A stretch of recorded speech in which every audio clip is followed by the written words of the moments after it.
asrofil anbiya'i wal mursalin wa ala alihi wa sahbihi ajma'in. Rabbi shrah li sadri wa yassir li amri wahlul 'uqdatam min lisani yafqahu qawli. Amma ba'du. Yang kami hormati Bapak Kepala SD Negeri 1 Bulu Sulur, Bapak Danang Haryanto SPD SD MPD.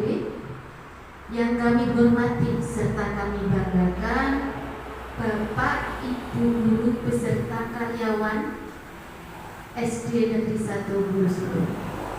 Puji syukur alhamdulillah, marilah kita panjatkan kehadirat Allah Subhanahu wa taala yang mana pada pagi hari ini kita masih diberikan kesempatan untuk bisa berkumpul dalam rangka kegiatan diseminasi menyebarkan pemahaman modul 1.4 yaitu budaya positif, juga dalam rangka memenuhi tugas saya di modul 1.4. Terima kasih atas waktu yang sudah Bapak Ibu berikan kepada kami sehingga kami semua bisa kegiatan ini bisa berjalan dengan baik. Baik Bapak Ibu, langsung saja tolong ikuti saya. Oh lala, oh lala. Ayo yang semangat ya Bapak Ibu ya. Oh lala, oh lala, oh lili, oh lili. Duduknya yang rapi, duduknya yang rapi. Badannya ditegakkan, badannya ditegakkan. Suaranya, maaf ya, wajahnya tersenyum, wajahnya tersenyum. Kita belajar bersama, kita belajar bersama. Baik Bapak Ibu, kiranya itu saja biar kita semangat ya. SDN 1 Bulu Sulur, rasa jadi berkarakter Pancasila, cerdas dan mandiri. Monggo Pak Operator. Banyak baca. Baik, hari ini kita akan belajar bersama untuk budaya positif yaitu modul 1.4. Saya Ani Alawiyah SPDI SDN 1 Bulu Sulur Wonogiri CGP Angkatan 9. Mohon izin untuk matur di hadapan Bapak Ibu guru semuanya. Silakan nomor 2. Oke. Baik. Yang pertama adalah paradigma perubahan. Paradigma perubahan. Saya harus menyampaikan di sini tentang paradigma perubahan, paradigma pemikiran yang berubah. Berubah tentunya berubah untuk lebih baik, lebih positif. Baik, kegiatan kepalan tangan. Nanti akan saya mohon Bapak Ibu semuanya untuk kepalan tangan. Diibaratkan dalam paradigma perubahan itu diibaratkan oleh kepalan tangan. Yang pertama ada A dan B, ada Bupati dan Musyawarah. Jadi A itu Bupati, B itu teman Anda.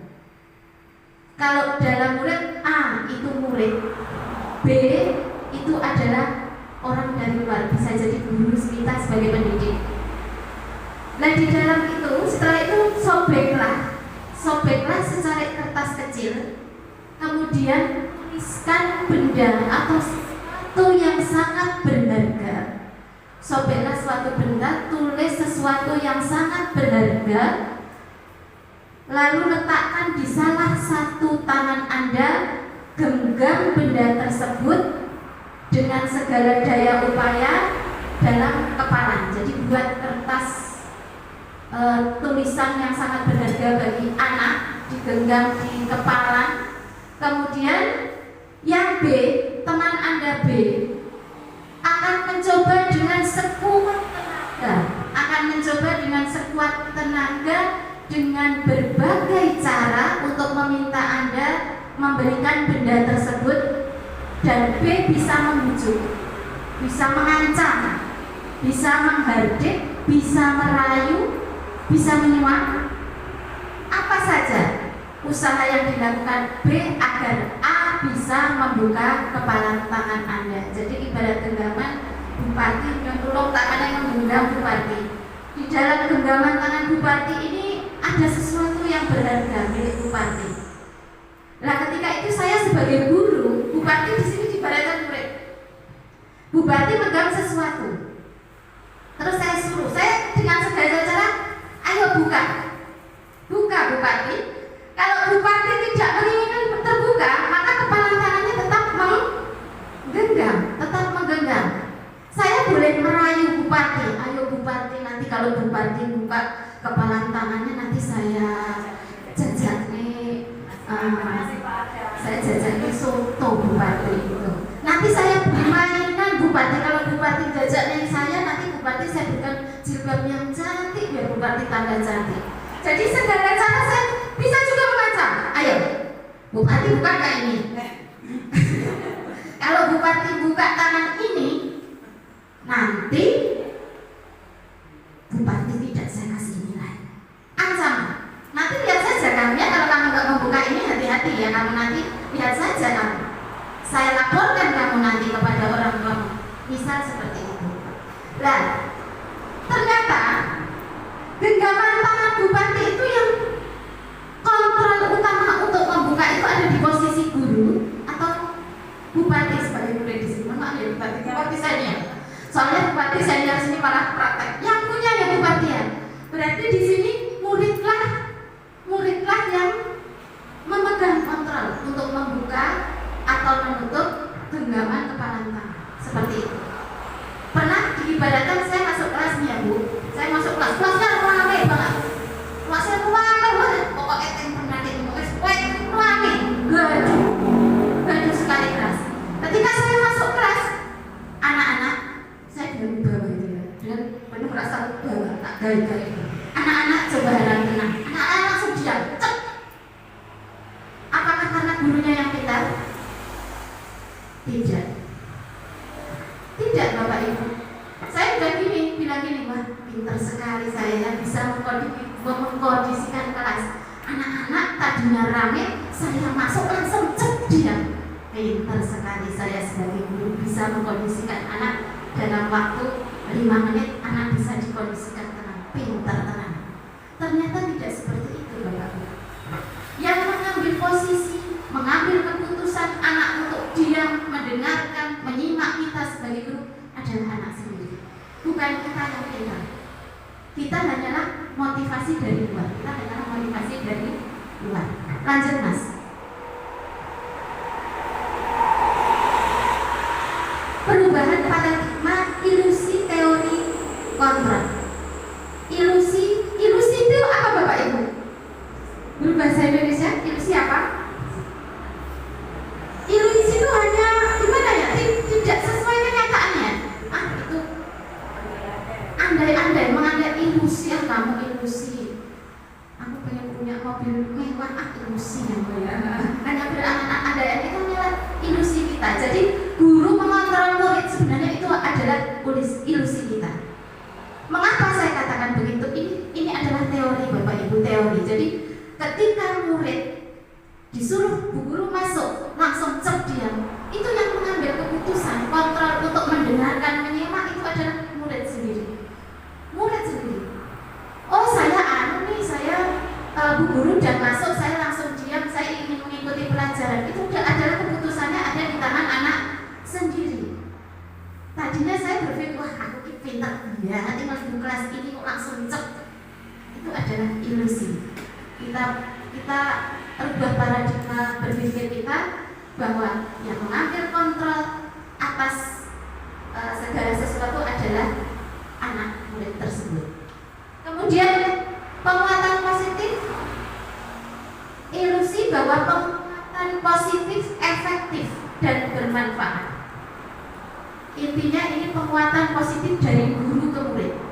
Anak-anak, tahu tidak anak-anak, kalau kita melakukan suatu kebaikan, maka akan kembali kepada kita juga. Anak-anak juga begitu melakukan keburukan juga kembalinya ke diri anak-anak sendiri. Itu kan kalau kita mengasih penguatan positif banyak ke anak-anak. Nah nanti kamu kalau begini, kalau kamu nanti, nah itu adalah ternyata di teori ini itu adalah ilusi. Di teori ini ilusi. Nanti di selanjutnya akan ada yang kaget lagi Bapak Ibu yang tidak di luar dugaan saya. Jadi ilusi memberi penguatan positif itu menerima tidaknya adalah dari diri anak-anak sendiri. Guru hanya motivasi dari luar. Guru hanyalah motivasi dari luar. Diibaratkan seorang guru di sini adalah petani Bapak Ibu. Petani yang merawat tanamannya dengan baik. Tanamannya dirawat dengan baik. Tanaman yang tadinya kualitasnya tidak, kita menanam benih padi, ditanam di baik, dirawat dengan baik, sama menanam padi yang ditopli tidak dirawat. Kira-kira hasilnya bagus mana Bapak Ibu? Dirawat dengan baik. Jadi nek tanaman padi tidak dirawat, wes garing karepem, arep mudeng karepem. Gitu Bapak Ibu. Mau karakternya bagaimana? Ya karepem, tapi beda dengan petani ini, disirami tiap hari, ada ulatnya sidik dihilangi. Oh ini kok alum-alum sidik langsung diparingin apa pupuk dan lain sebagainya, dirawat dengan baik. Maka hasilnya yang tadinya benihnya itu biasa aja, setelah mendapat perawatan dari petani yang diibaratkan petani itu adalah guru. Guru merawat dengan penuh kasih sayang, menuntun anak dengan penuh pakai hati. Nanti insya Allah anak-anak kita maka akan menjadi anak yang benar-benar berkualitas seperti benih itu tadi, dirawat dan dengan tidak dirawat pasti hasilnya berbeda. Kamu sak-sak, yang penting menggugurkan kewajiban saja kita datang sekolah, tidak bisa seperti itu. Kita harus sebagai petani merawat anak-anak kita, murid-murid kita seperti petani yang merawat dengan baik agar anak-anak kita tumbuh menjadi generasi yang berkualitas. Kembali ke motivasi penguatan positif efektif. Ternyata tidak begitu efektif kalau di teori ini.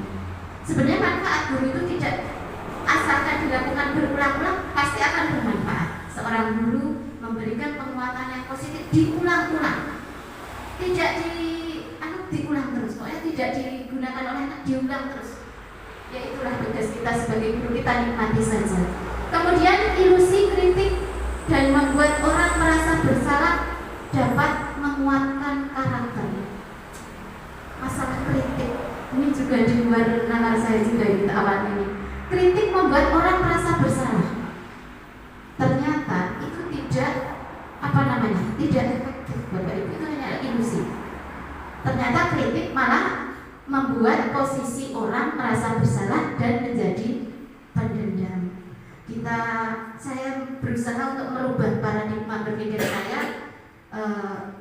Ketika kita ada sesuatu yang tidak sesuai dengan aturan, mungkin bisa kita rubah dengan tidak kritik langsung, namun gimana ya, dengan cara-cara lain yang lebih baik. Kemudian sih bahwa orang dewasa memiliki hak untuk memaksa. Ini bisa kita terapkan di keluarga juga. Kita sebagai guru di sekolah mungkin seperti ini. Anak-anak, coba. Anak-anak ini bu guru kan punya kuasa ya, punya kuasa di kelas, ngatur anak-anak punya kuasa. Ini sih bahwa orang dewasa memiliki hak untuk memaksa. Coba sekarang kalian kerjakan halaman segini, selesai jam segini. Lah keputusan anak mengerjakan ada atau tidak itu kan ada di genggaman kepala tadi. Ada anak yang mau mengerjakan dengan baik, ada anak yang penting judulnya atau omone, ada kan macam-macam anak. Karena kita memang berada di mengajar tidak hanya satu anak, beraneka ragam kebutuhan anak, berbeda-beda. Yang sungguh luar biasa ya kalau di SDN 1 Hulu Sulur itu kan macam-macam anaknya. Latar belakang keluarganya juga berbeda-beda, sosial ekonominya juga berbeda-beda, ya, wataknya juga berbeda-beda. Sebenarnya secara teorial kita sebagai guru itu sudah benar-benar pintar, sudah kita lakoni sehari-hari mengatur anak dengan baik, ya. Nah, lanjut Mas, lanjut. Masih perubahan paradigma. Kalau dulu pernah mendengar stimulus respon ya Bu, teori behavioristik itu Bu, ya. Waktu zaman kuliah mungkin masih ingat ya Bu, teori stimulus respon. Bahwasanya seorang anak itu dari stimulus respon. Ternyata dari siapa sesungguhnya yang memiliki kontrol? Baik, stimulus respon. Coba Nak, Bupati tolong dibaca. Stimulus respon, kita mencoba mengubah orang agar berpandangan sama dengan kita. Jika teori kontrol, Teori kontrol, kita berusaha memahami paradigma orang lain tentang dunia. baik, terima kasih Bupati. Stimulus responnya, kalau teori stimulus respon itu kita mencoba mengubah orang lain agar berpandangan sama dengan kita. Itu teori stimulus respon.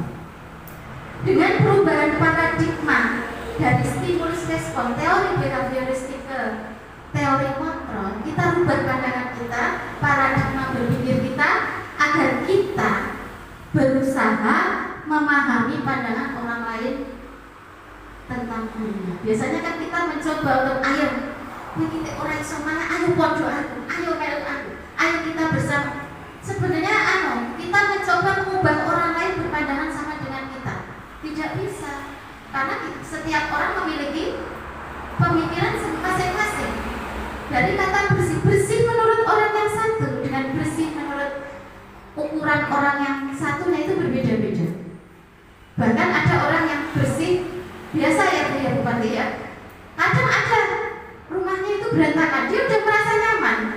Udah merasa ada kalau saya itu kalau kerja nggak bersih juga nggak bisa. Jadi ukuran kebersihan, ukuran dan lain sebagainya itu antara orang yang satu dengan orang yang lain berbeda-beda. Itu kebersihan. Ukuran tentang kebenaran juga sama. Antara orang yang satu dengan orang yang lain berbeda. Jadi dalam stimulus respon ini kita mencoba mengubah agar orang itu berpandangan dengan kita rubah paradigmanya menjadi kita berusaha memahami pandangan orang lain tentang dunia. Kita arahkan ke murid sekarang. Murid kita ubah nih anak-anak, kita ubah. Ayo anak-anak harus seperti ini.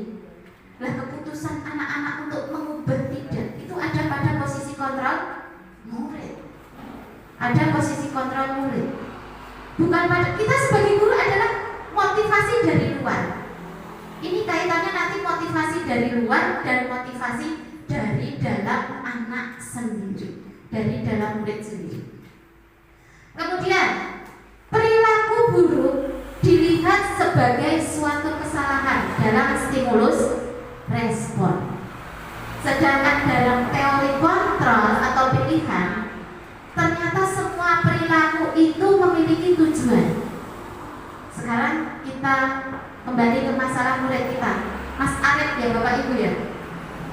Mas Arif itu begitu luar biasanya perilakunya, terkadang membuat hati kita makduk gitu ya Bu ya. Kalimat yang dilafalkan juga kadang membuat hati kita makduk.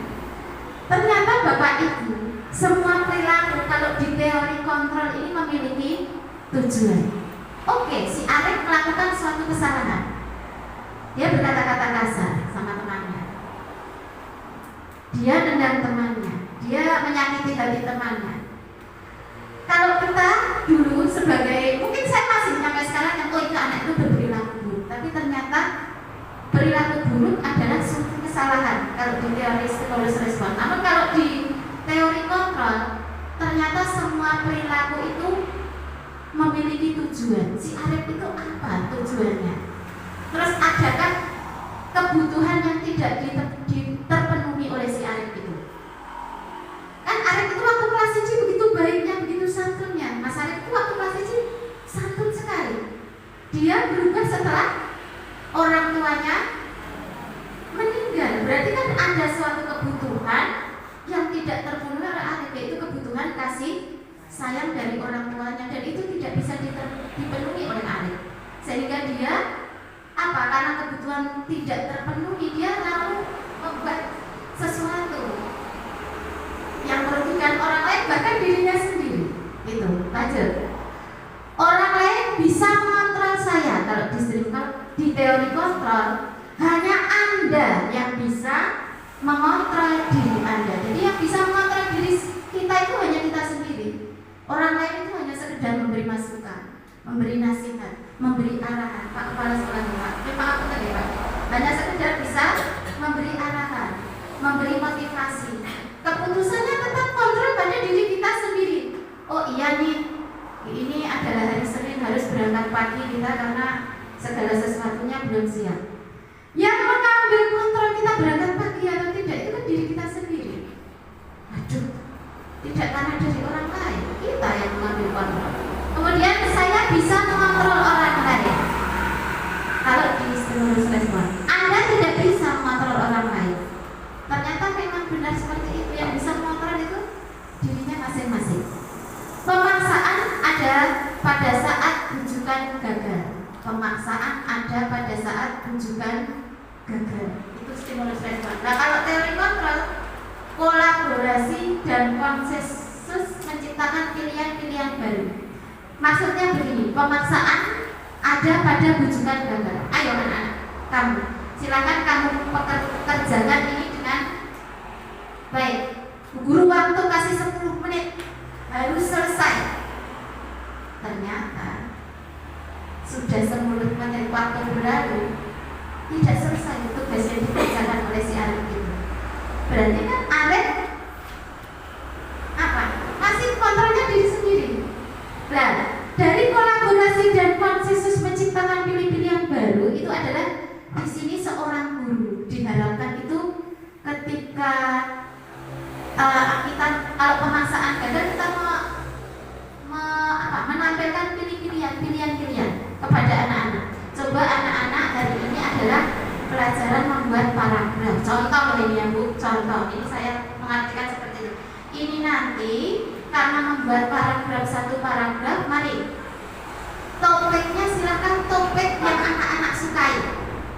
Jadi ini membuat paragraf, iya, topiknya anak-anak bisa membuat paragraf dengan topik yang anak-anak sukai. Bu, saya suka memasak, silakan anak-anak buat satu paragraf tentang teori memasak, tentang memasak. Lagi Bu, saya suka bermain bola, silakan topiknya bermain bola dan lain sebagainya seperti itu. Jadi membuat kolaborasi dengan murid, lalu membuat menciptakan pilihan. Model dalam stimulus respon, model berpikir menang atau kalah. Nih aku nih yang menang nih, pendapatku yang dipakai nih. Dia enggak. Nah, dalam stimulus kontrol itu berpikir win-win solution, semua dimenangkan. Kalau ingin sesuatu bisa semua dimenangkan, semua dimenangkan bisa berjalan baik. Lanjut Mas.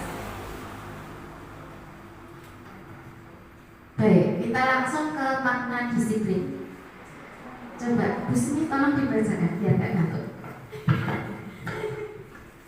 Makna disiplin, disiplin artinya belajar. Disiplin diri membuat orang menggali potensinya menuju sebuah tujuan apa yang dia hargai.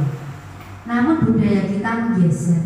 Disiplin menjadi sesuatu yang dilakukan orang lain untuk mendapat kepatuhan, cenderung kepada ketidaknyamanan, bukan sikap menghargai diri atau pencapaian tujuan mulia. Jadi makna disiplin di sini artinya belajar. Sebenarnya disiplin itu artinya belajar, menggali potensi diri menuju sebuah tujuan. Apa yang ingin dia hargai? Pelakunya ini menghargai dirinya sendiri, menghargai dirinya sendiri dengan berperilaku disiplin. Namun ternyata di budaya kita pengertian disiplin ini tergeser pengertiannya menjadi sesuatu yang harus dilakukan orang lain untuk mendapat kepatuhan. Jadi kalau kamu tidak mengerjakan, kamu berarti tidak disiplin. nggak disiplin. Itu pergeseran arti. Padahal sebenarnya disiplin itu artinya belajar menghargai potensi yang ada dalam dirinya sendiri. Namun bergeser di budaya kita bahwa disiplin itu sesuatu yang harus dipatuhi, sesuatu yang harus dilaksanakan. Jika tidak dilaksanakan akan terjadi ketidaknyamanan, tidak menghargai diri sendiri, melakukan sesuatu tanpa apa? Menghargai diri sendiri. Kita lanjut, Mas. Ini nggak selesai. Baik, kembali ke setiap perilaku memiliki tujuan. Jadi setiap perilaku itu memiliki tujuan. Oleh karena itu perilaku itu harus dikaitkan dengan nilai-nilai kebajikan, nilai-nilai kebaikan, sehingga motivasi intrinsik terbangun. Yang sulit ini Bapak Ibu, motivasi intrinsik. Saya saja sulit. Jadi motivasi intrinsik terbangun dikaitkan dengan nilai-nilai kebaikan, lalu dikaitkan dengan profil pelajar Pancasila. Profil pelajar Pancasila kan sudah ya Bu, ada 6 dimensi ya. Apa? Beriman, bertakwa kepada Tuhan Yang Maha Esa dan berakhlak mulia. Lalu apa lagi? Berkebinekaan global, gotong royong, mandiri, bernalar kritis, kreatif. Nah itu melakukan suatu perilaku memiliki tujuan. Tujuannya harus pada nilai-nilai kebaikan dan berdasarkan profil pelajar Pancasila. Lanjut Pak. Baik, judulnya keliru. Harusnya ini teori motivasi, hukuman, penghargaan, dan restitusi. Ini jadi kalimat dan menurut saya ya. Wah, anakku ini telah melakukan suatu kesalahan. Saya pakai segitiga restitusi. Kemarin saya terapkan itu, anak saya di sekolah kebetulan Bapak Ibu. Kemarin saya ditelepon oleh wali kelasnya, guru BP-nya wali kelas telepon. Bu, bisa bicara sebentar? Iya Pak, ada apa? Ini anak Ibu Gozi sudah mendorong temannya dan kepala temannya terbentur ke tembok. Lalu ini korbannya ada di rumah sakit. Sebagai orang tua saya kaget, saya sangat kaget sekali. Itu benar-benar terjadi baru 3 hari atau 4 hari yang lalu. Terjadi seperti itu. Dan terus saya tadinya sudah dengar itu, saya emosi Bapak Ibu. Sebagai orang tua saya emosi. Terus saya terusnya akhirnya diam berpikir gitu. Baru tak nerake segitiga restitusi. RKM mungkin saya serahkan segitiga restitusi. Ini ceritanya kita potong dulu. Lanjut ke teori motivasi. Ini judulnya teori motivasi, bukan penghargaan, kita hilangkan saja. Jadi teori motivasi. Motivasi itu kan ada 2 ya Bapak Ibu. Ada motivasi ekstrinsik dan ada motivasi intrinsik. Kalau motivasi ekstrinsik itu adalah motivasi dari luar, motivasi dari luar. Namun jika motivasi intrinsik itu adalah motivasi dari dalam diri murid kita. Lanjut Pak. Nah, teori motivasi perilaku manusia. Sekarang motivasi eksternal itu untuk menghindari ketidaknyamanan atau hukuman. Jadi ketika anak melakukan suatu perilaku disiplin ya, katakanlah melakukan sesuatu perilaku itu dikarenakan dia melakukan sesuatu karena takut sama Bu Ani. Misalnya, oh aku mau nyapu gara-gara ini saya paksa. Jadi mereka menghindari ketidaknyamanan atau hukuman. Kamu nanti, wahai Ridho, kalau kamu nggak nyapu lihat. Oke, ya udah Mas. Itu udah terekam Pak. Kita lanjut ke teori motivasi perilaku manusia, yaitu untuk menghindari ketidaknyamanan atau hukuman. Apa ya yang akan terjadi apabila saya tidak melakukannya? Oh, saya pasti nanti dihukum sama guru. Saya nggak ngerjain PR nih. Saya ngerjain PR gara-gara nanti kalau saya nggak ngerjain PR pasti bu guru akan menghukum saya. Saya pasti nanti disuruh menulis 100 kalimat yang guru-guru kemarin sudah bilang, yang nggak mengerjakan PR. Jadi itu adalah motivasi eksternal untuk menghindari ketidaknyamanan atau hukuman. Kemudian yang kedua, untuk mendapatkan imbalan dari orang lain atau institusi. Ketika melakukan sesuatu, saya dapat apa nih? Kalau saya melakukan ini, saya dapat apa? Oh, anak-anak, kamu kalau melakukan nanti nyapu satu kelas ini, nanti kamu saya kasih yang satu mangkok sore gitu ya. Itu kan karena untuk mendapatkan imbalan dari orang lain. Jadi melakukan suatu perilaku karena ingin mendapat imbalan dari orang lain, itu termasuk motivasi eksternal. Nah, motivasi internal, intrinsik, itu adalah tujuan disiplin positif. Jadi bagaimana kita sebagai guru itu bisa membangun motivasi dari dalam diri anak murid kita. Jadi ketika melakukan sesuatu itu karena dia menghargai dirinya sendiri. Itu yang paling sulit.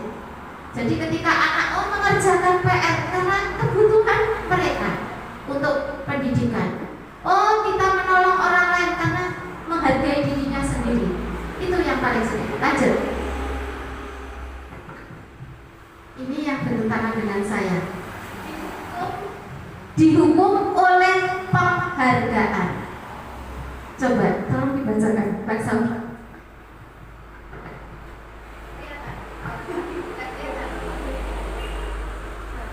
Bahwa penghargaan berlaku sama dengan hukuman, dalam arti meminta atau membujuk seseorang melakukan sesuatu untuk memenuhi suatu tujuan tertentu dari orang yang meminta atau membujuk.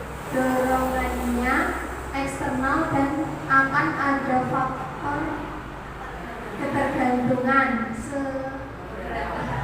Beberapa dampak dari pemberian penghargaan. Baik, jadi kita itu dihukum oleh penghargaan. Itu bertentangan dengan pemikiran saya.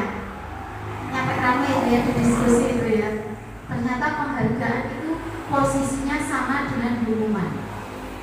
Karena motivasi intrinsik itu nanti sulit muncul ketika melakukan sesuatu karena ingin mendapatkan sesuatu. Contoh. Ayo, Arif, nanti kalau kamu mau mengerjakan ini, nanti kamu Bu Guru kasih uang 5.000 rupiah. Misalnya seperti itu. Gurunya begitu baik, tiap hari seperti itu. Nanti Arif, kamu tak kasih jajan ya. Nanti kalau kamu mau melakukan sesuatu, ternyata nanti dia pindah kelas. Di kelas selanjutnya gurunya berbeda karakternya. Dia tidak memberikan imbalan ketika Arif melakukan sesuatu. Wah, orang opa ini nggak mau saya ya.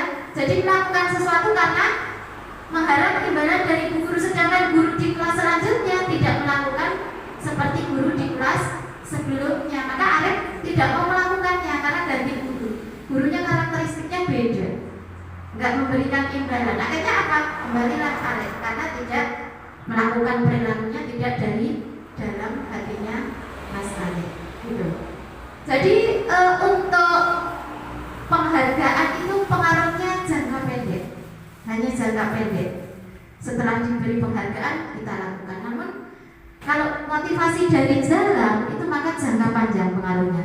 Terus penghargaan tidak efektif, penghargaan mengurangi ketepatan, penghargaan mengurangi motivasi intrinsik, penghargaan menghukum, penghargaan merusak hubungan, penghargaan menurunkan kualitas, penghargaan mematikan kreativitas. Jadi keluar ini betul patek cocok nih.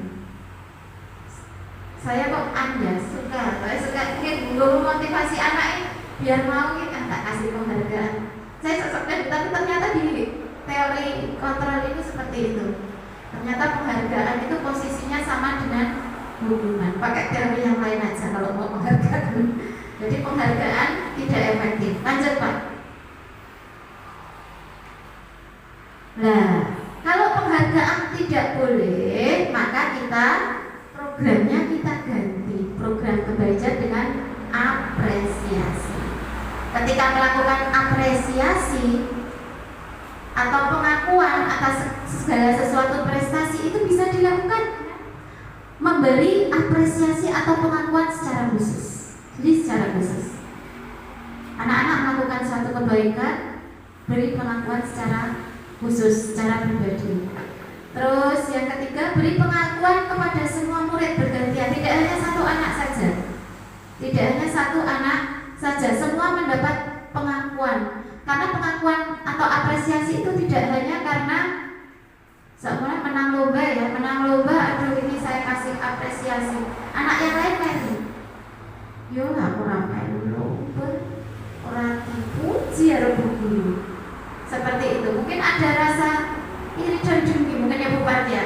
Udah aku nggak bisa ikut lomba, temanku bisa ikut. Mungkin bola-balik karakter, sikap, pemikiran antara orang yang satu dan orang yang lain adalah berbeda-beda. Jadi jika memberikan apresiasi, berikan secara keseluruhan bergantian kepada semua murid secara bergantian.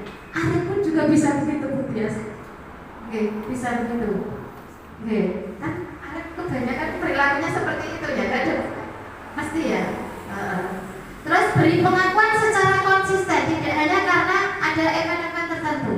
Beri pengakuan secara konsisten, secara terus-menerus, kemudian fokus pada proses. Jadi, kalau kemarin Bupati itu sudah dan Seni ya melatih lomba FTB itu prosesnya luar biasa loh Mbak. Itu 2 bulan itu pulang sore-sore terus, saya zoom aja Bupati belum selesai.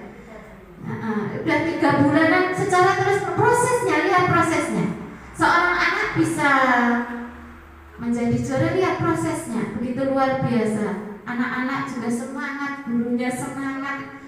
3 bulan berturut-turut, prosesnya tidak serta-merta tak kayak catatan apa, sesuk maju lomba, tidak bisa seperti itu.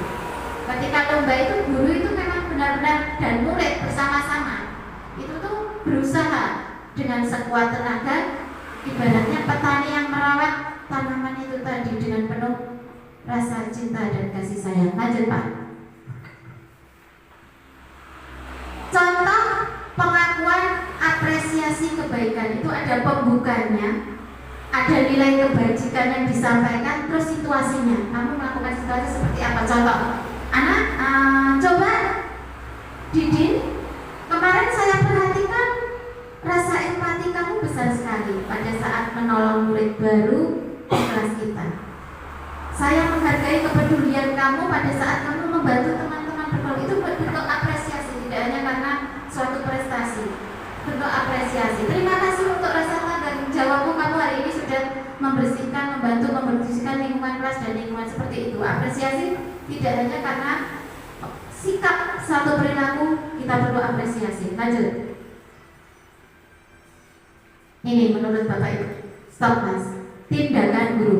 Coba mencatat 100 kali di dalam buku kalimat. Saya tidak akan terlambat lagi karena terlambat ke sekolah. Coba, itu menurut Bapak Ibu hukuman atau konsekuensi? Apa? Mencatat 100 kali, itu kira-kira mencatat 100 kali. Apa? Mas Riza? Hukuman apa konsekuensi? Kalau hukuman itu mengandung ketidaknyamanan. Kira-kira anak kalau nyatet peng 100 itu nyaman tidak? Nyaman tidak? Tidak nyaman ya? Berarti hukuman atau konsekuensi? Hukuman. Kita lihat nanti jawabannya di dulu. Kemudian lari mengelilingi lapangan basket 2 kali karena terlambat hadir ke sekolah. Hukuman apa konsekuensi? Hukuman. Ya kita lihat saja ya nanti jawabannya di dulu. Murid diminta untuk push up 15 kali karena tidak menggunakan masker ke sekolah. Hukuman atau konsekuensi? Hukuman. Menggantikan kertas tugas teman yang telah dicoret-coret. Konsekuensi. Oke. Membersihkan tumpahan air di meja tulis karena tersenggol pada saat belajar. Semangat banget konsekuensi. Murid disuruh untuk tidak mengenakan sepatu seharian di sekolah karena tidak menggunakan sepatu hitam.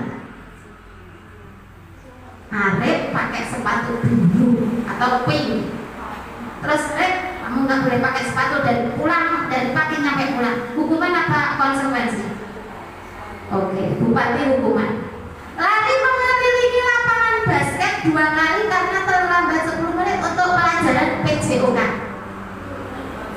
PJOK. Ini ada kaitannya nggak kalau lari mengelilingi lapangan itu? Ada pemanasan. Konsekuensi apa? Hukuman. Pulang manut kan hukuman boleh, nggak ada masalah ini. Apa? Oke, Mas, kita lihat gambarnya Mas di bawah Mas. Dari guru saya, instruktur saya mengatakan ternyata mencatat itu hukumannya. Kemudian yang PJOK konsekuensi karena ada kaitannya dengan pelajaran PJOK. Tapi kalau suruh pas push up 15 kali itu nyampe menggunakan masker, tidak menggunakan masker itu hukuman. Jadi beda antara hukuman dan konsekuensi. Hukuman itu membuat rasa tidak nyaman pada pelakunya dan memunculkan dendam. Begitu. Lanjut Pak. Ya ini perbedaan hukuman dan konsekuensi. Kalau hukuman itu sesuatu yang menyakitkan harus terjadi, menyakitkan bagi anak dan harus terjadi. Kalau konsekuensi ya harus terjadi. Kamu tadi terlambat ke sekolah, makanya kamu memang harus terjadi. Apa konsekuensinya? Setelah kamu melanggar apa? Konsekuensinya bagaimana? Kemudian membuat anak, kalau hukuman itu membuat anak sakit hati, baik fisik maupun hati. Piye to, mama piye to kan goblek sithik. Ini kowe kepiye to kan jiwet sithik sekadang ngeyel banget. Itu fisik-fisiknya kena kecubit gurunya, hatinya juga sakit hati. Sakitnya tuh di sini. Sakitnya tuh di sini. Dalam jangka waktu yang lama. Aku dhisik. Mungkin nanti nyubit aku nanti sakit nyampe teringat nyampe tua Bapak Ibu. Nyampe tua teringatnya itu. Wong saya kemarin ketika apa Pak itu trapesium ya, Pak ya, materi trapesium usia. Saya tuh disuruh sama fasilitator saya suruh mengingat-ingat kejadian di waktu kecil yang negatif. Coba Bapak Ibu sebutkan kejadian waktu kecil yang sangat negatif, yang pernah Bapak Ibu rasakan sama kejadian positif di usia berapa? Yang saya ingat itu adalah ketika itu saya kelas 1. Saya itu izin pipis sama guru saya. Bu, izin ke belakang pipis. Oh ya silakan. Terus saya kerasa pipis lagi. Bu, pipis gitu Bu, tungguin. Oh ya silakan. Ketika ketiga kalinya saya kerasa pipis, mungkin minum saya banyak. Sama di sana dulu ini. Minum saya banyak. Ketika ketiga kalinya saya pipis, guru saya, oh ini guru pipis. Jadi pipis tenanan orang. Nah, guru saya minta saya, udah nggak usah pipis. Nggak usah pipis, duduk di situ saja. Mari kamu ceroboh. Akhirnya saya ngopol bahasa semua Bapak Ibu. Baru saya mau berdiri itu malu. Terus teman saya ngomong, saya harus ngopol katok. Nah, besoknya saya nggak mau masuk sekolah. Malu, saya malu, merasa sekarang yang lagi bebo kan bullying. Ya itu saya merasa teman-teman saya ngolok-ngolok.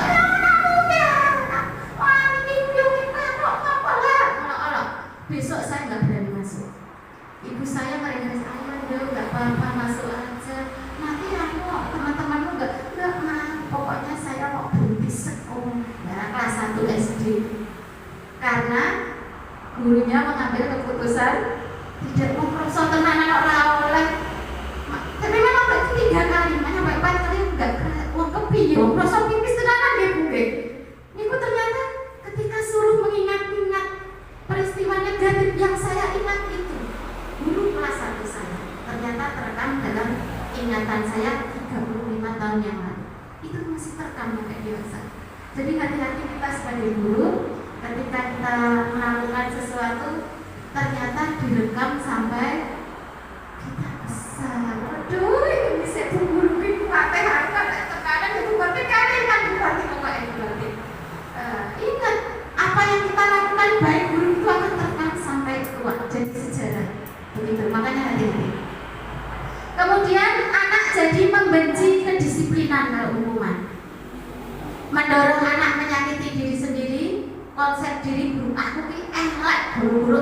dihukum. Anak belajar untuk menyembunyikan kesalahan. Ini sudah terjadi sama anak saya. Ketika dia melakukan kesalahan, dia bohong. Enggak, padahal melakukan sesuatu. Karena takut dihukum oleh saya. Itu saya harus berubah. Ini mengandalkan diri saya sendiri ya. Harus berubah. Terus marah, merasa bersalah, merasa dipermalukan, merasa tidak dihargai. Dengan hukuman akan terjadi seperti ini. Namun jika konsekuensi itu membuat anak merasa tidak nyaman dalam waktu pendek, anak menghargai disiplin, terjadi stimulus tanggapan, mendorong anak agar mudah menyesuaikan diri, konsep diri yang baik, terus anak belajar untuk mematuhi peraturan, terus konsekuensi itu anak kehilangan hak, dibuat tidak nyaman, diasingkan hanya untuk sementara. Namun kalau hukuman akan teringat sampai nanti dewasa. Lanjut. Nah, ini restitusi ini. Teori hukuman, motivasi restitusi adalah menciptakan proses kondisi murid untuk memperbaiki kesalahan mereka sehingga mereka bisa kembali pada kelompok mereka dengan karakter yang lebih kuat. Intinya belajar dari kesalahan. Kemudian lanjut Mas. Nah ini hukuman itu mengarah kepada identitas gagal.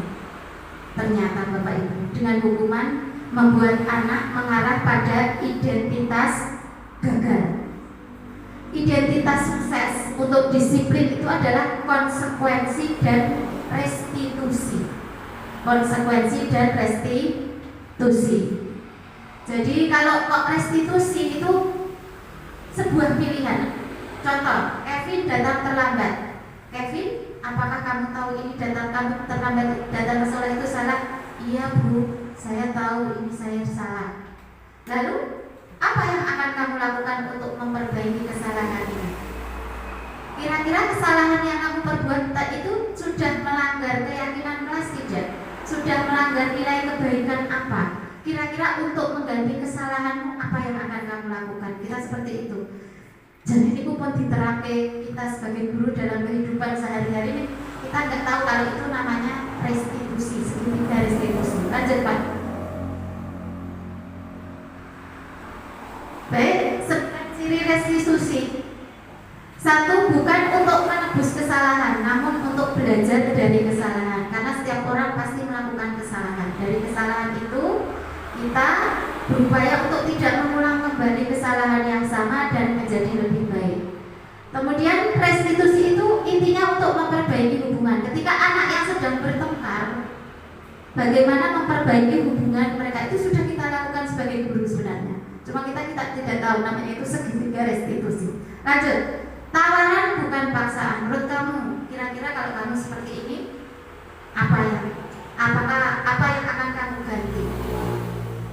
Perbuatan apa untuk kamu menggantikan yang sudah perbuatan salah yang kamu lakukan? Terus restitusi menuntut untuk melihat ke dalam diri. Restitusi mencari kebutuhan dasar yang mendasari tindakan.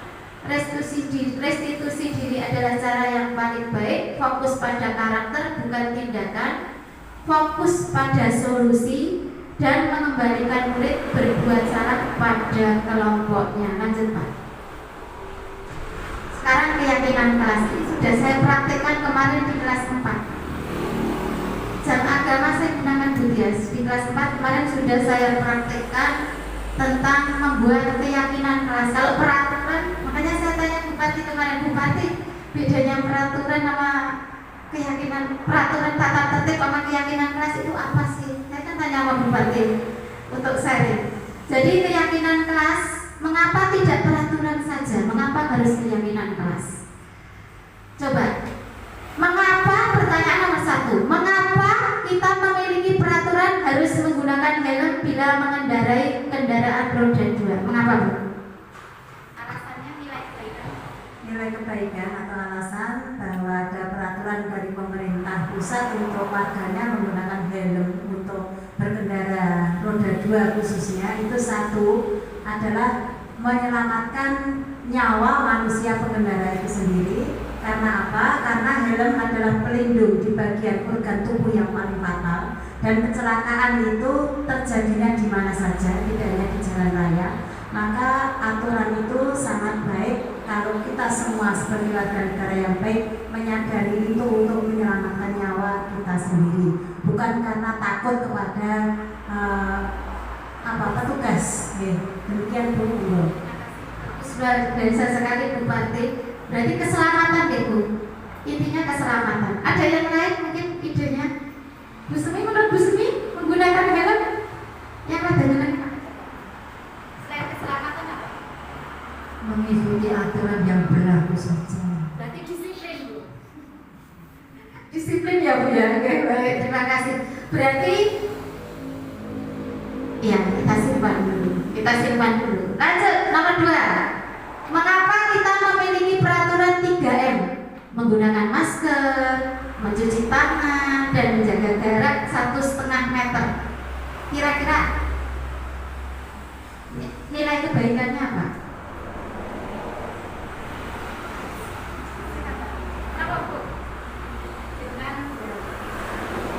Untuk peraturan 3M, khususnya pada waktu ada pandemi corona kemarin, memang itu yang paling efektif untuk melindungi jiwa kita agar tidak tertular virus. Maka nilainya adalah nilai kebaikan, keselamatan juga. Keselamatan juga. Jadi intinya juga pada kesadaran diri manusia itu sendiri. Ada yang lain mungkin Bu?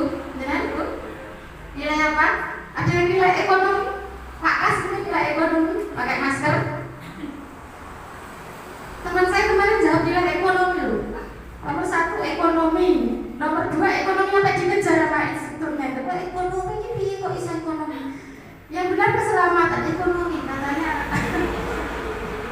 Menggunakan masker nilai ekonomi. Saya kan jualan masker jadi ngaku gitu jawabannya. Baik, mengapa kita memiliki peraturan harus datang tepat waktu pada saat mengikuti kegiatan? Nilai kebaikannya apa?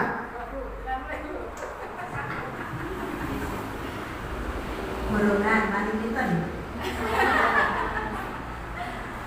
untuk kita harus memiliki peraturan datang tepat waktu. Ini adalah hal yang paling penting atau urgen di dalam suatu kegiatan itu bisa menghasilkan tujuan yang baik. Karena apa?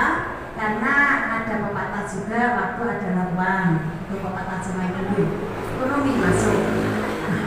Kemudian yang paling penting ini adalah penanaman nilai karakter Bu. Untuk peraturan dibuat itu pasti ada tujuan positif. Dan peraturan dibuat itu adalah untuk mencapai tujuan maksimal. Kalau diantaranya kita untuk mengabaikan tentang kedisiplinan tepat waktu itu sudah kita abaikan, maka semua rangkaian tujuan kita akan terbengkelai. Dan kedisiplinan individu sendiri juga semakin lama semakin pudar. Akhirnya apa? Terus saklarke dewi-dewi. Monggo. Terima kasih Bu Parti. Tepuk tangan untuk Bu Parti ya. Biasa. Itu terpesona melihatnya. Lanjut Mas. Oke, sekarang kita cek tentang peraturan. Peraturan kembalikan buku di tempatnya. Kira-kira kalimat keyakinan kelas yang positifnya bagaimana Bapak Ibu? Kalau peraturannya kan selalu kembalikan buku ke tempatnya. Buat satu kalimat keyakinan kelas, kira-kira bagaimana? Mari mengembalikan buku di tempatnya. Mungkin seperti itu ya. Ya, mari aja kan. Dilarang mengganggu orang lain. Kalau jangan hindari kalimat jangan. Mari saling menghargai orang lain. Kita lanjut ke bawah Pak. Lanjut Pak. Nanti nggak selesai. Ya, tanggung jawab. Oh, kalau di sini tanggung jawab. Padahal kalau keyakinan kelas kalau nggak salah ini saya berarti salah ini ya. Keyakinan kelas itu menggunakan kalimat positif. Menggunakan kalimat positif. Ini tanggung jawab. Ini nilai kebaikannya. Tanggung jawab, menghormati orang lain, berkomitmen, keselamatan, kesehatan. Ini nilai kebaikannya. Ini nilai kebaikannya. Kalau keyakinan kerasnya menggunakan kalimat yang positif. Nanti kalau lanjut Pak. Nah ini tadi kearifan. Kebutuhan dasar manusia dan dunia berkualitas. Yang pertama itu bertahan hidup. Kita sebagai manusia itu kebutuhannya itu bertahan hidup, rasa diterima, kebebasan, penguasaan, dan kasih sayang. Lanjut dulu Mas, lanjut. Nah ini kebutuhan dasar manusia dan dunia berkualitas itu bertahan hidup itu contohnya kesehatan, rumah, tempat, pakaian, makanan, dan lain sebagainya. Kebutuhan dasar. Jadi ketika melakukan sesuatu kayak si Arif tadi kebutuhannya kalau ini sudah terpenuhi, berarti kasih sayang dan rasa diterima itu yang tidak dipenuhi. Kebutuhan untuk disayangi dan diterima, siapa sih yang enggak? Kita kalau kira-kira kita datang terus kayak enggak diterima itu kan bangga sekali ya. Tidur aja enggak nyenyak, ya kayak rati tombol terus. Kayaknya tidur aja enggak nyenyak ya. Nah, karena itu adalah kebutuhan dasar manusia, merasa diterima, merasa disayangi. Lanjut Pak. Penguasaan, kebutuhan pengakuan. Wah, itu juga diakui, diakui. Jadi kebutuhan diakui itu kita ini sangat kebutuhan. Aku itu diakui. Ternyata penguasaan, kebutuhan atau pengakuan atas kemampuan. Nah ini penting sekali. Ternyata kita membutuhkan seperti itu. Apa kowe iki ya apa lho aku diakui kemampuanku sesuk aku tidak nang kira. Begitu biasanya seperti itu. Kemarin aja ada terjadi peristiwa itu, Arif ini masuk. Kemarin ada peristiwa, si Mas Rido itu blunder ke bawah bupati. Lede, ternyata cuma di kebablasan kayak 20 andai kata jatuh. Begitu luar biasanya. Pasti kemarin kita semua serangan jantung. Nggak nyampe malam bocah gede lemu. Jadi anak itu zona itu gini tuh, gandul gini, untung aja tangannya kuat. Bapak ibu guru ibu semua nyampe geret, gemeteran semua. Kemarin itu terjadi peristiwa seperti itu. Begitu luar biasa. Kemarin langsung ngebel Pak Danan ini pengapunten kalau kan bundari ngebel ya Pak Den, langsung diatasi, langsung dipasang itu pembatasnya dinas sama beliau yang proyek ini langsung dinas. Itu kemarin terjadi peristiwa yang benar-benar hati nyampe jantungan. Astagfirullahaladzim. Untuk andaikan jatuh ke bawah jarone semonten itu. Astagfirullah. Alhamdulillah anaknya sudah selamat dengan baik. Tapi masih deg-degan. Ini buat lain. Saya lagi nyedai si Rido kamu gimana? Gemeter? Iya masih gemeter. Ini dengan santainya dari nek aku jadi kowe tak cul nih ya. Nek aku jadi kowe tak cul nih ya. Wis ben terjun bebas no. Kowe iki ngopo nek dadak bertahan. Arek kamu kebuat sedih. Akhirnya saya agak jadi enggak boleh ya. Sebentar keluar. Enggak kuat ngene iki ngene. Arek kamu keluar aku mau mendekati Mas Rito. Enggak Bu, aku mau pengen ngene. Kowe iki tak kandhani disone wae men mati. Ora kowe Bu astagfirullah. Kalimatnya itu begitu. Ya Allah ya Rabbi. Itu kula potong di kalimat itu. Saya potong di video ini nanti. Begitu medeni ini arek kalimatnya ya seperti itu. Itu dasar kebutuhan apa? Kalau kita tak bingung, piye lho? Pripun nggih mengatasi masalah ini nggih? Luar biasa. PR untuk kita semua itu ya. Tidak hanya beberapa semua. Terus kebebasan, kesenangan. Lanjut Mas. Wis mek 60 menit. Pak, pirang menit ya Pak? Sik. Nah, restitusi adalah 5 posisi kontrol: merasa bersalah, penghukum, teman, pembuat merasa bersalah, pemantau, manajer. Lanjut. Dan cepat. Dan lanjut lagi Pak. Lanjut. Nah, penghukum. Lanjut. Tadi baca kok tadi. Terima kasih. Rasa bersalah, membuat anak merasa bersalah. Lanjut. Membuat merasa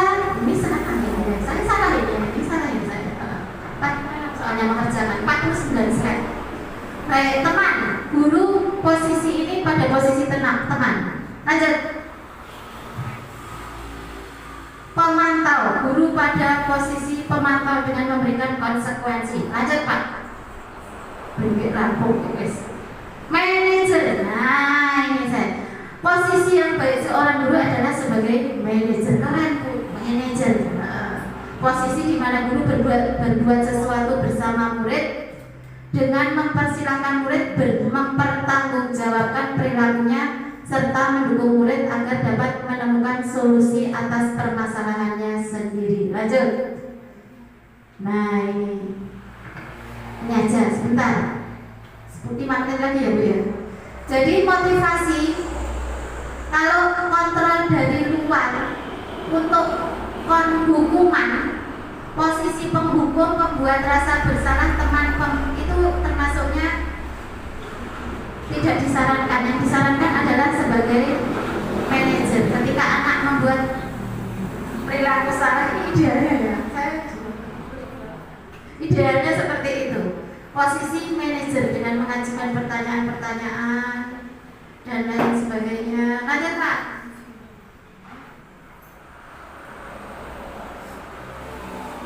Coba, saya kecewa sekali dengan kamu. Posisi apa itu?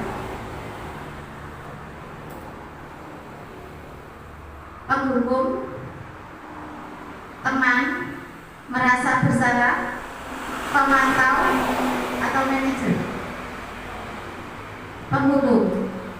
Saya kecewa sekali dengan kamu. Kamu sudah membuatku Ani kecewa. Adalah posisi sebagai teman. Coba jawabannya ada di bawah. Nah itu membuat orang merasa bersalah. Kamu tidak pernah benar melakukannya.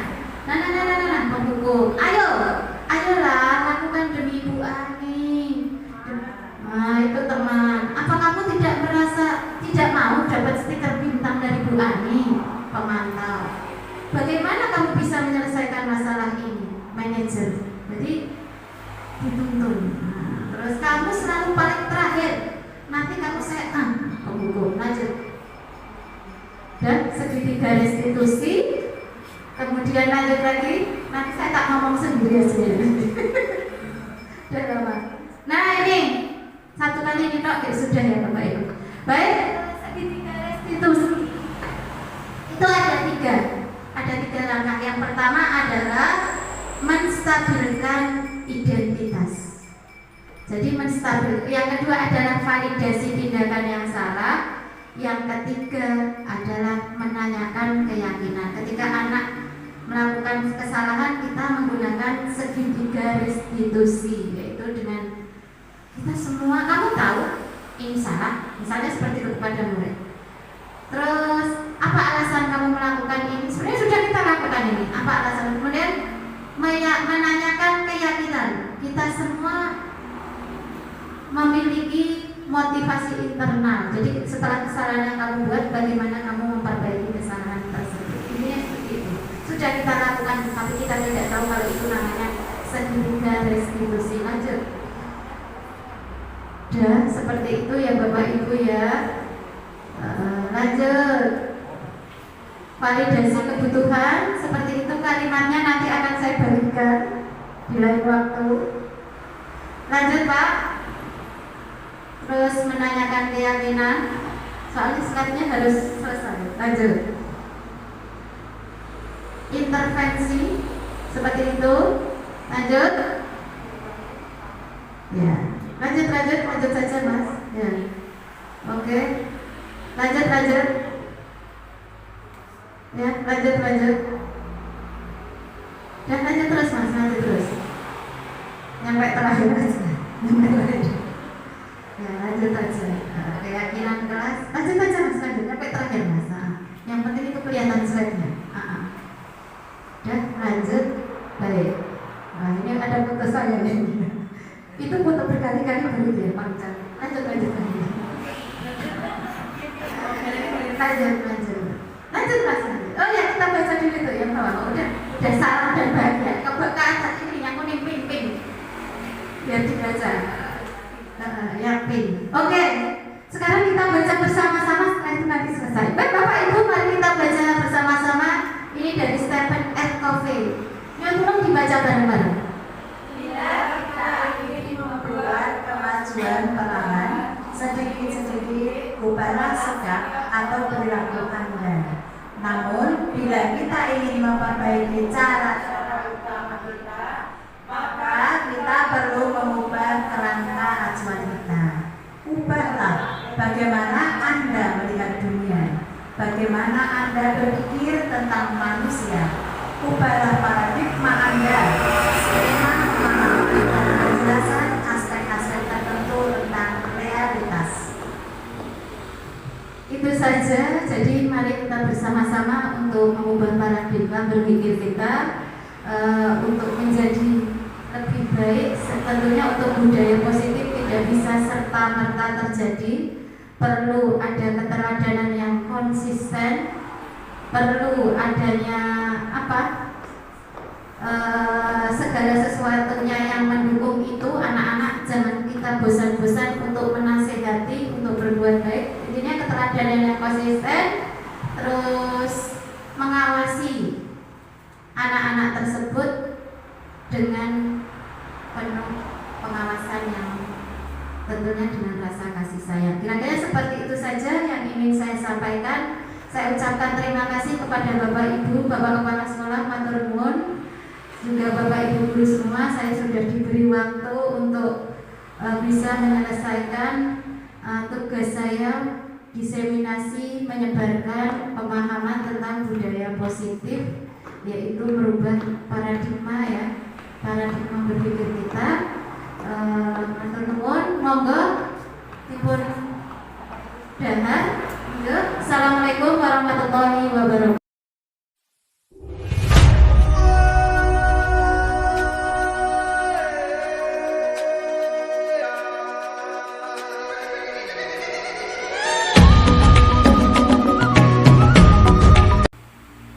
Assalamualaikum warahmatullahi wabarakatuh. Waalaikumsalam warahmatullahi wabarakatuh.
Bu, ya. Ya, tolong dibantu Mas Kevin, Bu Guru dibantu. Ya. Baik. Sekarang coba anak-anak kan tulisan peraturan kelas. Peraturan yang ada di kelas kita yang pertama. Nih, kelompok sini dulu. Mas Bian dulu tulis kira-kira tata tertib di sekolah itu apa aja? Kalau sekolah, peraturannya sekolah dimulai pukul 7, berarti apa peraturannya? Tidak boleh tidak, ayo. Tidak boleh datang enggak Mas, ini satu dulu. Tidak boleh datang terlambat. Ya, terus apa lagi? Apa? Datang sekolah? Mau pakai apa? Seragam. Mas ya ditulis. Datang sekolah tidak boleh terlambat. Terus memakai seragam, bersepatu hitam. Terus apa lagi? Mas Kevin, apa urut?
dengan buku. Oke, bagus sekali. Kan yang kita ya, teman-teman kita tidak pernah mengganggu buku. Guru dan siswa saling bertoleransi. Wah, keren ya ini ya. Guru dan siswa berkata lemah lembut. Ya, bagus sekali. Guru dan murid-murid datang tepat waktu. Oke. Kelas yang sopan. Guru dan murid saling menghargai. Semua warga sekolah disiplin bersemangat. Baik,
datang sekolah tidak menjaga kebersihan kelas, saling menghargai.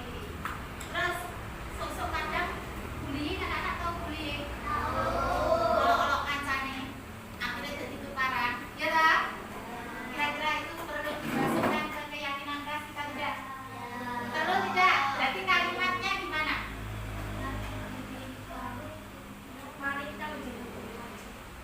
Mari kita menjaga tidak, jangan melakukan bullying, gitu ya, enak. Ayo jauhi bullying, gitu ya kalimatnya. Jangan, kalau dilarang itu kan kesannya hukuman, padahal kita nggak diperbolehkan, sebelum hukum itu nggak diperbolehkan ya. Kita saling memperbaiki aja, kalau berbuat salah diperbaiki aja kesalahannya, nggak usah pakai hukuman ya, diperbaiki kesalahannya, diperbaiki. Karena semua orang pasti tentu pernah melakukan kesalahan, ya toh? Semua orang kan pernah melakukan kesalahan. Kalau kita nanti ada kesalahan melanggar ini semua, kita perbaiki kesalahan itu dengan tidak mengulangi, minta maaf dan memperbaiki, tidak akan berbuat seperti itu lagi. Gitu aja. Yuk yang nomor 7, silakan. Yang tulis siapa yang belum tulis? Ya, Adi, yang tadi, yang tadi. Apa tadi? Mari kita jauhi bullying. Ayo. 7. Udah ya, jangan banyak-banyak ya, 7 aja ya.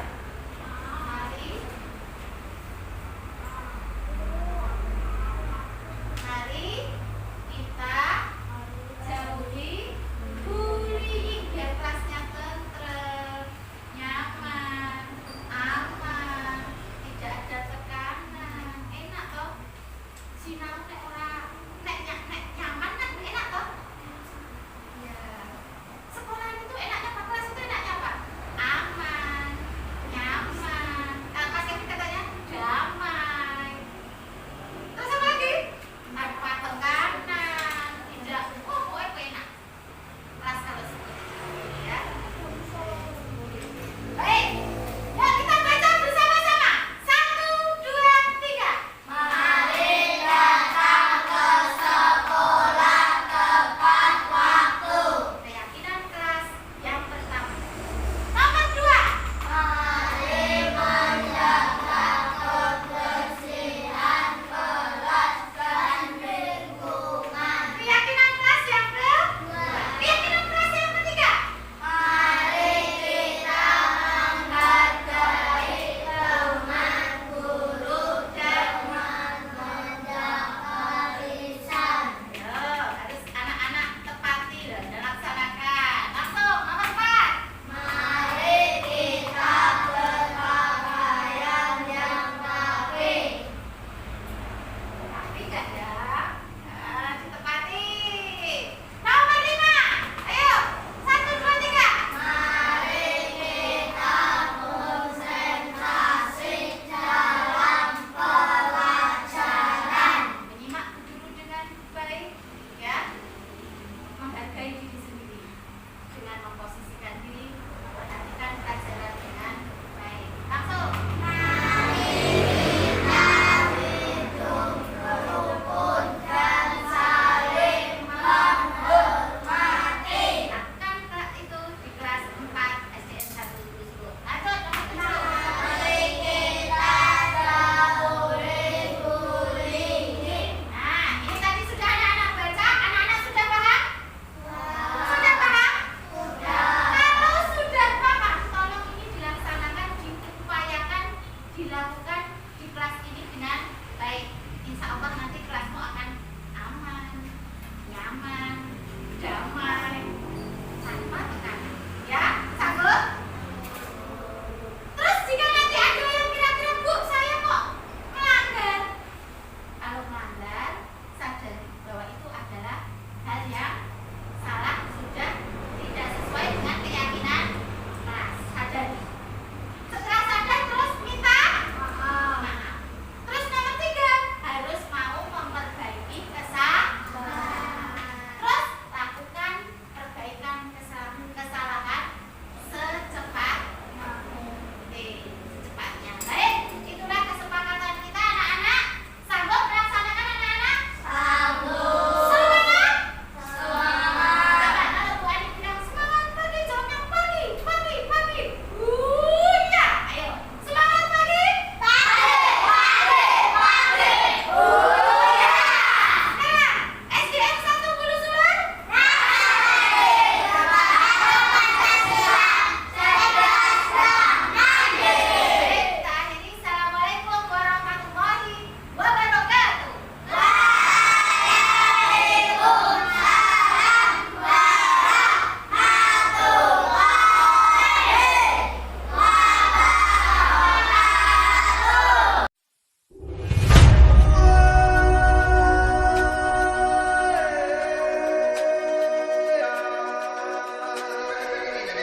Bagaimana caranya Anissa? Saya akan bersama teman-teman membuat tulisan bergambar untuk menjaga lingkungan dan membuang sampah pada tempatnya. Lalu kapan hal itu akan kamu lakukan, Anissa? Besok saya akan mengajak teman-teman membuat gambar tentang menjaga kebersihan dan menempelnya di jalan dinding sekolah. Baik, Anissa, Ibu akan membantu kamu dan juga mendampingi kamu untuk mengarahkan teman-teman kamu. Selain itu, hal tersebut membuatmu menjadi kreatif, juga membuat sekolah ini menjadi indah. Yakinlah, perbuatan yang baik akan kembali kepada kita yang melakukannya. Silakan Anissa, kamu bisa kembali ke kelas. Assalamualaikum. Waalaikumsalam warahmatullahi wabarakatuh.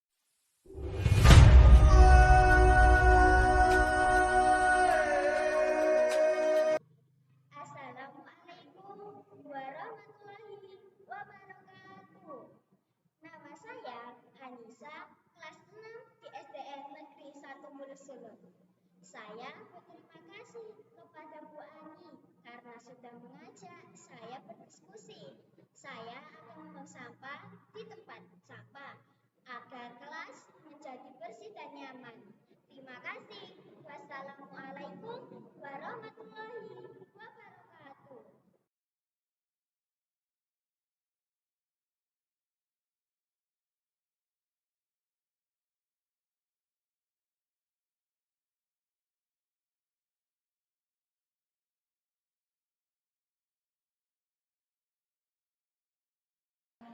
Kelly, kamu tahu kenapa hari ini kamu Ibu panggil ke sini? Tidak. Oh iya, Kelly, tadi Ibu mendapat laporan dari guru kelas dan juga teman-teman kamu. Katanya Kevin sering datang terlambat ya? Iya, Bu. Menurut ingatan Kevin, sudah berapa kali Kevin datang terlambat? Sudah 5 kali. Sering terlambat itu suatu kesalahan bukan? Iya. Baik Kevin, semua orang pasti pernah berbuat salah. Yang terpenting kita bisa belajar dari kesalahan yang kita lakukan dan berusaha memperbaiki kesalahan tersebut. Setuju Kevin? Setuju, Bu.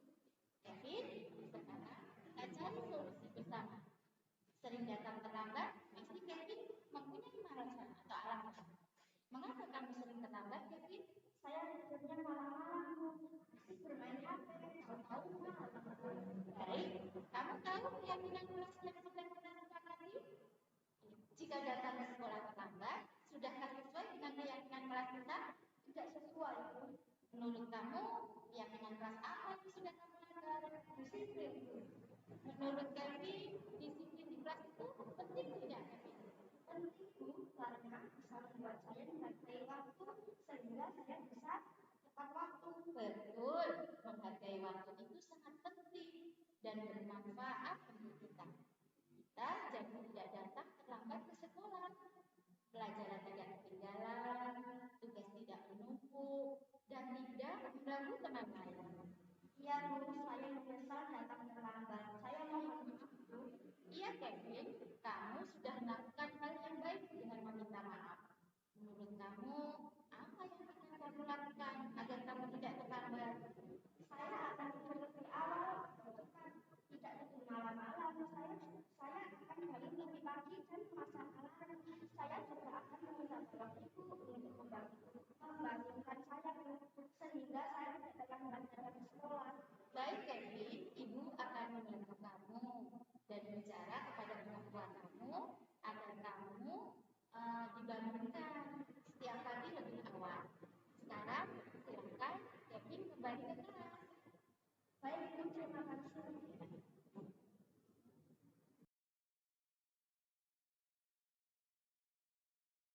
Assalamualaikum warahmatullahi wabarakatuh. Nama saya Kevin Dianja Juliano Danji, kelas 4 di SDN 1 Bulus Ulun. Saya sudah diajak diskusi dengan Ibu Guru. Saya menemukan solusi tidak datang terlambat di sekolah dengan tidak tidur larut malam dan bangun lebih pagi. Terima